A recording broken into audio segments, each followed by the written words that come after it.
Salut à tous, aujourd'hui on va parler de la guerre civile espagnole. C'est un sujet assez intéressant et pourtant on n'en connaît pas grand chose. Eh bien oui, à part Guernica, qu'est-ce que vous connaissez de la guerre civile espagnole? Mais rien. Moi non plus je ne connaissais pas grand chose, je sais pas si on nous l'a appris à l'école ça d'ailleurs. On sait juste qu'il y a Guernica et les méchants ont bombardé Guernica. Voilà. Et moi j'avais envie de vulgariser un petit peu tout, voir les différents camps, leurs buts, leurs idéologies, voir les différents acteurs, aussi quelques jolies photos historiques en couleur. Qu'est-ce que je voulais aborder d'autre? Il y a pas mal de choses, les armes, l'armement, les tactiques, tout ça, on va voir ça dans cette vidéo. Allez, c'est parti, générique. Alors pour faire très simple, la guerre civile espagnole, ça commence dans une situation géopolitique instable dans les années 30. L'Espagne à la base c'était pas très stable et tout d'un coup ça a pété avec le coup d'état de Franco. Vous le connaissez sûrement, Franco, j'ai pas d'image.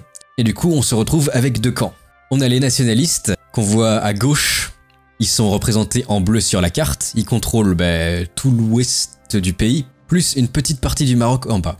Alors attention, quand ils disent idéologie fasciste, en fait c'est un amalgame de plusieurs groupements de droite et d'extrême droite, hein. C'est pas juste des fascistes. Ce qu'on pourrait appeler les fascistes, c'est le petit drapeau qu'on voit ici, c'est les phalangistes là, le drapeau avec les flèches. Il y avait aussi des catholiques, comme Franco par exemple, supportés par l'Italie et l'Allemagne. Alors l'Allemagne, on va le voir plus tard, mais c'était surtout pour tester des tactiques et des armements nouveaux. Ensuite, pour le camp des républicains, eux, ils sont plutôt marxistes, gauchistes et du centre. Certains aussi, des républicains un peu plus modérés, sont du centre. Donc on voit à gauche l'armée républicaine, le Front populaire espagnol, les communistes, les anarchistes, les brigades internationales, ça aussi c'est important, c'est des volontaires étrangers qu'on verra plus tard en photo. Et aussi les Basques, parce que oui, la République a promis l'indépendance au Pays Basque s'ils gagnaient. Donc du coup, ils ont dit allons-y quoi, on y va. Alors, qu'est-ce qu'on peut voir sur cette carte? Déjà, on peut voir les forces en présence. Donc les armées sont assez proches en nombre. 450 000 soldats d'infanterie pour la République, et pour les nationalistes, environ 600 000. Donc, je vais vous montrer l'uniforme des soldats nationalistes en premier, voilà. Ça ressemblait à ça des soldats nationalistes, avec le drapeau qu'on voit très bien en fond. Ça, c'est des phalangistes, c'était la branche plutôt fasciste des nationalistes. Ils ont le salut romain, le fameux, qui est devenu par la suite le salut fasciste. Donc, on va commencer par parler du camp nationaliste. Alors, hop là. Alors faut savoir que la principale force des nationalistes se repose sur son armée plutôt professionnelle et efficace. Sauf qu'il y a un petit hic. Au début du conflit, toute l'armée d'élite des nationalistes se trouve au Maroc, regardez ici. Donc elle est bloquée de l'autre côté, elle ne peut rien faire, parce que oui, l'Espagne à l'époque, c'est pas foufou avec les avions et les bateaux, il y a un blocus en plus. Parce que oui, une grande partie de la marine est restée fidèle aux républicains. Du coup, la meilleure armée d'élite est bloquée au Maroc. Et ça c'est le gros problème. Voici un artwork d'un bateau républicain par exemple. Et du coup oui, je dis, il y a une marine qui bloque donc on peut pas faire transiter les troupes vers le continent. Une solution, c'est l'Allemagne qui l'a. L'Allemagne va appeler la Légion Condor. C'est la force volontaire entre guillemets qui va se battre aux côtés de l'Espagne pour soutenir les nationalistes.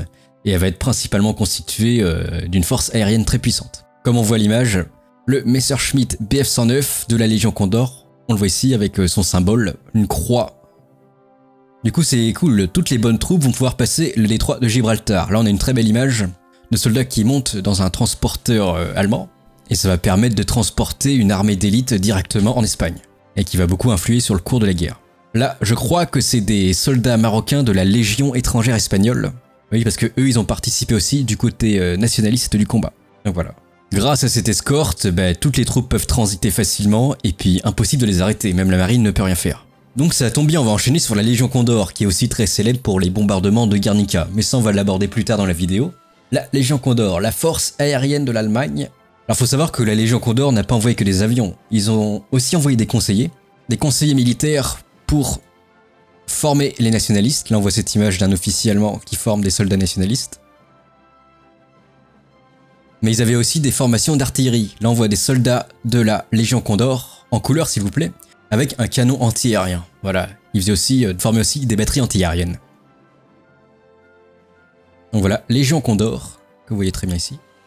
Alors voici un autre avion de la Luftwaffe, un Heinkel HE-51, et je vous remets le Bf-109, voilà. Il y avait aussi les fameux Stuka de la Luftwaffe qui bombardaient les troupes républicaines. Il faut savoir que pour la Légion Condor, ça c'est vraiment une expérience très importante pour les conflits à venir. Ça permet de tester l'appui au sol, les combats aériens, donc ça permettait de gagner beaucoup d'expérience au combat et au feu. C'est bon pour la Légion Condor et les nationalistes, on va parler des autres factions. Maintenant on va parler des volontaires internationaux qui vont se battre aux côtés des républicains. C'était souvent des personnages de gauche ou des républicains, ça dépendait. Là par exemple nous avons un soldat allemand qui s'est battu aux côtés des républicains. On le voit très bien avec son casque, marteau faucille. Une autre allemande qui s'est battue aux côtés des républicains, le poing levé. Ça nous rappelle certains personnages politiques, n'est-ce pas? Je vous montre le symbole des républicains, c'est ce petit symbole-là. En bas à gauche, c'est une étoile à 3 branches, plus le drapeau républicain, voilà. Très belle image colorisée, encore une fois. J'aime bien, j'aime beaucoup. Maintenant, on va parler du camp loyaliste républicain. Alors, faut savoir, petit fait intéressant, qu'il y avait pas mal de femmes du côté loyaliste. C'était beaucoup plus inclusif que les nationalistes. Alors, comme on l'a vu précédemment, les nationalistes, leur principale qualité, c'était qu'ils avaient une bonne organisation militaire assez stricte, comme avec l'armée d'Afrique. Sauf que du côté loyaliste, c'était beaucoup plus vague. Il y avait en effet certaines unités de l'armée républicaine qui étaient toujours assez bonnes, mais par contre, la grosse partie des troupes, c'était de la milice. Et quand c'est de la milice, bah t'es forcément moins bien entraîné. En plus, il y avait une sorte d'idéologie assez étrange où il n'y avait pas forcément d'ordre clair. Regardez, je vais vous lire un passage.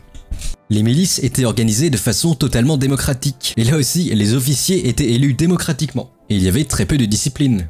Donc en effet, elles étaient souvent très courageuses, ces milices, ces troupes populaires, mais généralement elles se faisaient étriller parce qu'elles fonçaient dans le tas en fait. On vulgarise, mais c'est comme ça. J'ai pas mal de photos si vous voulez voir, ça c'est cool. Des anarchistes, photos d'anarchistes. Ici. Donc vous voyez, on voit un peu la différence avec les troupes de Franco, bah, c'est tout de suite un peu plus moelleux on va dire. Une autre affiche. Hop là. Là on voit encore des soldats et des miliciens du camp républicain. Très belle photo également. Ça c'est de la milice républicaine. Ils ont mis beaucoup de femmes pour la diversité je suppose. Hop là. Ils étaient en avance sur leur temps. C'était le progrès. Ah, j'ai celle-là aussi que j'avais mis avant. Cette image. Évidemment c'est cool d'être inclusif et progressiste. Mais par contre sur le terrain avoir un officier très strict je pense que ça aide quand même. Tiens, j'ai oublié de vous la montrer celle-là. Mais voici les soldats marocains des nationalistes de l'armée d'Afrique, de la Légion, qu'on voit très bien ici avec leur uniforme assez spécifique. Et aussi c'était de la troupe bien entraînée, attention. Et regardez encore, d'autres soldats de l'armée d'Afrique, ça va être encore des Marocains je suppose, qui montent dans les transports allemands pour transiter vers l'Espagne. Voici une affiche de propagande des républicains, où ils mettent le drapeau de toutes les factions pour se dire qu'il faut s'unir contre le fascisme et contre le nationalisme. Alors oui, la principale raison de la défaite républicaine, c'est le manque d'organisation, même s'ils sont très courageux. Ça se transforme vite en une armée populaire en fait. Et à la fin, vu que c'est l'URSS qui fournit en priorité les armes, bah justement c'est les communistes qui vont principalement dominer les forces républicaines. Là ils vont instaurer des officiers politiques, des commissaires politiques, et là ça va commencer à grincer des dents du côté républicain. Ça va participer à son effondrement. Donc au final ça va peser sur le moral et ben voilà, ça va s'effriter. Parce que là c'est écrit sur l'image, d'abord gagner la guerre et moins de paroles. Donc voilà, on veut arrêter les batailles intestines et puis se focaliser sur la victoire. Ça c'est compliqué par contre. Donc on fait un petit résumé des factions avant de passer à la suivante.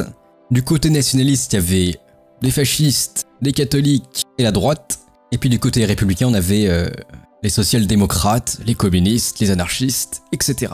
Oh attendez, j'allais oublier qu'il y avait les Basques aussi. Je vous avais dit précédemment qu'ils étaient d'accord de se battre avec les républicains parce qu'ils leur accordaient l'indépendance s'ils gagnaient. Et j'ai une photo des Basques, donc s'il y a des Basques qui regardent cette vidéo, ça va être cool. Soldats basques, très belle photo colorisée avec le drapeau. Ils vont se battre contre les nationalistes. Maintenant on va aborder les batailles parce qu'il y en a quelques-unes d'importantes. Et non, il n'y a pas juste Guernica évidemment. En premier, si on parlait de la bataille de Madrid. Exemple type de la guerre à Madrid. Alors oui, comme on l'avait dit, l'armée de Franco remonte par le sud et au nord il y a l'armée de Emilio Mola. Du coup, les républicains sont coincés à Madrid et ils décident de tenir avec les barricades. Vous savez, c'est là d'où vient le célèbre slogan No Pasaran. Donc c'est là où on voit toutes les femmes communistes, anarchistes, c'est l'aventure des républicains sur cette bataille et ils arrivent à repousser en effet l'attaque du général Franco sur Madrid. Donc ça permet de temporiser. Mais par contre c'est pas une victoire impressionnante, c'est une victoire pyrrhique là. Je vous mets d'ailleurs le passage de l'armée d'Afrique. Il commence ici, hop, et qui remonte, victorieuse, et tout d'un coup, elle s'empale sur Madrid qui est très bien défendue. J'ai cette carte, on voit aussi beaucoup de batailles importantes, on va en citer quelques-unes. Vous voyez juste au nord de Madrid, il y a Guadalajara, c'est une bataille très importante. Et fait très intéressant, des Italiens se sont battus ici, et même des Italiens des deux camps, c'est ça qui est assez cocasse. Italiens fascistes contre Italiens républicains. Voici un artwork de la bataille de Guadalajara. On voit des avions attaquer les troupes italiennes, comme ceci. À gauche, j'ai une autre image, c'est des tanks italiens, si je me trompe pas. Et oui, beaucoup d'Italiens participeront à cette bataille. Donc c'est un général italien qui décide d'attaquer Guadalajara pour rejoindre les armées de Franco. Les Italiens vont envoyer 100 chars légers percer le front, sauf que l'attaque va être ralentie par les républicains et la neige, donc les chars légers vont prendre un peu cher. Du coup l'attaque ne se passe pas du tout comme prévu, et en plus ils vont contre-attaquer avec des T-26 soviétiques. Parce qu'on le rappelle, les républicains ont le soutien des soviétiques. Voilà par exemple à quoi pouvait ressembler un char républicain. Contre les tankinettes russes, ça faisait broyer. Avec la différence de gabarit, voilà, comme ça. Alors si on regarde notre carte, qu'est-ce qu'on voit d'autre? Guadalajara, si on parlait de la bataille de Teruel, est-ce que vous la voyez? C'est juste à droite de Madrid, ici. C'est l'une des plus grandes batailles de la guerre d'Espagne. Je vais vous mettre une image d'ailleurs. Voici un T-26 à Teruel, et vous voyez, il neigeait. Ça rappelle un peu le front de l'Est. Vive à Madrid, on peut voir sur l'écran. Donc ça a été une bataille assez serrée, la bataille de Teruel. Les deux camps vont subir beaucoup de pertes, mais au final c'est les nationalistes qui vont gagner. Ils vont gagner principalement grâce à leur matériel supérieur et évidemment au nombre croissant d'hommes qui sont de plus en plus nombreux. Je vais vous lire la bataille.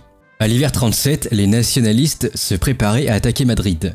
Un général républicain décida d'attaquer Teruel par surprise. Comme on le voit à l'image avec le tank complètement gelé, c'était l'un des hivers les plus froids, donc c'était assez chaud de progresser. Eut lieu sur un terrain venteux et rocailleux pendant l'un des hivers les plus froids. D'ailleurs, de nombreux soldats en moururent. Donc Teruel tomba le 8 janvier aux mains des loyalistes, sauf que les nationalistes ont réussi à reprendre la ville grâce à leur supériorité matérielle et numérique. Donc on voit que les républicains arrivent à gagner des batailles, mais c'est pas suffisant généralement, c'est des victoires à la Pyrrhus. Et enfin, on va parler de la dernière défaite républicaine qui va signer quasiment l'arrêt de mort de la République, la bataille de l'Èbre. Est-ce que vous connaissez l'Èbre? On voit ici Èbre, Ebro. Donc c'est un fleuve qui commence plus par ici, là, au centre, et qui descend vers Èbre ici, et qui se jette dans la Méditerranée. Bataille la plus importante, je vais vous mettre des images. La Légion Condor qui survole l'Èbre, l'Ebro.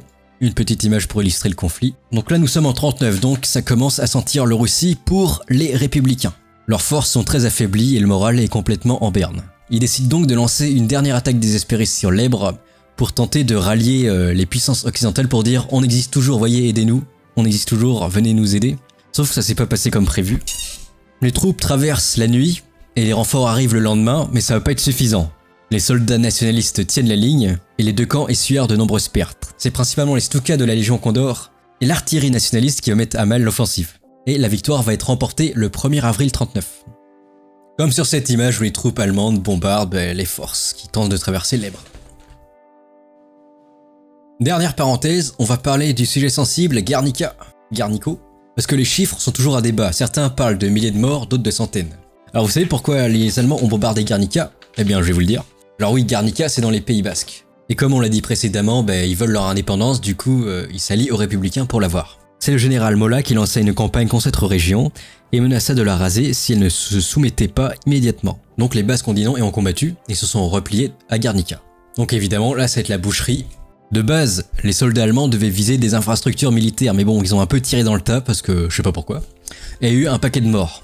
Environ 300 civils basques ont perdu la vie. Les chiffres c'est toujours un débat. Moi je sais pas, j'ai vu sur Wikipédia c'était 3000 et là sur le livre c'est écrit 300. Donc vous choisissez vos sources comme vous voulez. Du coup là c'était la grosse boucherie, il y a des Heinkel HE-51 comme on voit à l'écran qui se mettent à bombarder avec des bombes incendiaires la ville et tout se met à cramer. Le HE-51 c'était un avion de transport, ils l'ont transformé en bombardier. Donc il y avait des bombes de 250 kg, ça faisait ultra mal. Des vieillards, des enfants gisent au sol, c'est la méga boucherie et c'est dégueulasse. Et c'est là où le fameux Picasso a fait son dessin, qui est pas très joli d'ailleurs, je sais pas quel est l'engouement sur ce dessin. Sur cette peinture, c'est éclaté. Pouce bleu si tu trouves que c'est moche toi aussi. Parce que moi je trouve ça ce dessin plus beau déjà. Guernica on voit directement à quoi on s'attend. Et pas un truc complètement loufoque et moderne. C'était la parenthèse. Enfin voilà, on a abordé quelques batailles, Teruel, Èbre, Guadalajara, Madrid, le passage de Gibraltar, Guernica. Alors maintenant je vous propose de regarder quelques images que j'ai oubliées. Voici les différents avions de la guerre d'Espagne pour vous montrer à quoi ça ressemble. Des Ju-52 de transport, on voit un peu de tout. Alors je m'y connais pas en avion moi.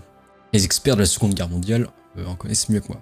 Là on voit les fameux Junkers, et on voit que beaucoup d'avions républicains sont issus de l'aéronaval soviétique. Le I-15 là par exemple, c'est soviétique. Le Polikarpov aussi, plein d'avions soviétiques du côté républicain. parce que c'était leur principal fournisseur. Eux aussi d'ailleurs ont pas mal testé d'armes grâce à ce conflit. Les T-26 aussi. Petite affiche de propagande républicaine pour critiquer le régime italien et les soldats italiens qui viennent attaquer l'Espagne. Là on voit très bien la main italienne. L'invasion de l'Italie, voilà. Une autre image de la bataille de Teruel. Un char, c'est assez flou par contre. Voici les différents blindés qu'on peut voir pendant le conflit, vous allez voir, ils sont assez originaux. Et on voit très clairement que c'est beaucoup d'automitrailleuses, regardez. Automitrailleuses, automitrailleuses, automitrailleuses. Toujours essayer des armes. Petite photo de la Légion Condor, des volontaires entre guillemets, n'est-ce pas, qui rendent victorieux en Allemagne, qui sont accueillis comme des héros, avec des fleurs, la médaille et tout ça. Là on voit la médaille avec le drapeau espagnol. Légion Condor, voilà. Colorées, elles sont très jolies les images. Autre photo. Voici une autre photo de la Légion Condor, victorieuse. On le voit encore aux insignes de couleur et les médailles. Et la dernière photo de soldats nationalistes lors de la bataille de Madrid, où il y a des ruines et tout ça. Oh non, j'en ai une autre, regardez. Voici les chars italiens lors de la bataille de Guadalajara.